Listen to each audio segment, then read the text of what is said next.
బేలమండలంలోని సదల్పూర్ గ్రామంలో అతి పురాతనమైనటువంటి బైరాందేవ్ మహాదేవ్ ఆలయంలో నేటి నుండి జంగి జాతర ప్రారంభమైంది. కోరంగే వంశస్థులు గ్రామ సర్పంచ్ దంపతులు గిరిజన సంప్రదాయం ప్రకారం డప్పు చప్పుళ్ళు భజనల నడుమ ప్రత్యేక పూజలు చేపట్టారు. మహాదేవ్ భైరందేవ్ విగ్రహాలకు ప్రత్యేక పూజలతో పాటు అభిషేకం చేశారు. బేలమండలంలోని సదల్పూర్ బైరందేవ్ మహాదేవ్ ఆలయానికి ఎంతో విశిష్టత ఉందని కమిటీ సభ్యులు కోరంగే సోనాయరావు తెలిపారు. మహాదేవ్ ఆలయంలో కొలువై ఉన్న శివలింగానికి భక్తులు తమ కోరికలు నెరవేరుతాయని ప్రగాఢ విశ్వాసం నమ్మకం ఉందని పేర్కొన్నారు. జాతర వచ్చే భక్తులు కొరకు అన్ని సౌకర్యాలు ఏర్పాటు చేశామన్నారు. ఈ ఆలయానికి చుట్టుపక్కల గ్రామాల నుంచే కాకుండా మహారాష్ట్ర, ఛత్తీస్గఢ్, మధ్యప్రదేశ్ నుండి భక్తులు భారీగా తరలి వస్తారని పేర్కొన్నారు.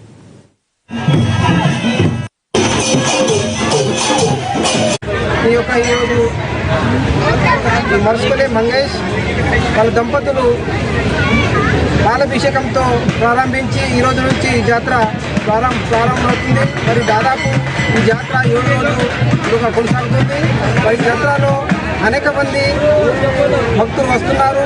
మరి ఇక్కడ మన తెలంగాణ కాకుండా ఛత్తీస్గఢ్, మహారాష్ట్ర, మధ్యప్రదేశ్ కూడా ఈ జాతరకు భక్తులు విచ్చేస్తున్నారు. మరి అదేవిధంగా ఆలయ కమిటీ ఇక్కడ అన్ని విధాలుగా ఏర్పాటు చేయడం జరిగింది. మరి దాదాపు ఈ 7 రోజుల్లో కబడ్డీ పోటీలు కానీ ఆటల పోటీలు మరి ఈరోజు ఇక్కడ నిర్వహించడం జరుగుతుంది జాతరలో. మరి అదేవిధంగా జాతరలో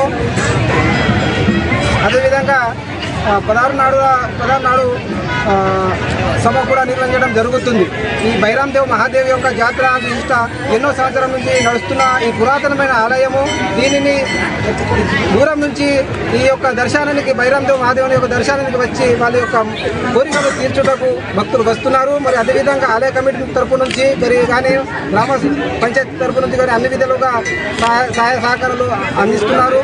మరి భక్తులు ఎక్కువ సంఖ్యలో వచ్చి వాళ్ళ యొక్క తమ యొక్క కోరికలను నెరవేర్చాలని పరమేశ్వరుని కోరుతూ మరి ఈరోజు నూతనంగా ఎన్నికైనటువంటి సర్పంచ్ వాళ్ళ చేతుల మీదగానే అభిషేకము చేయడం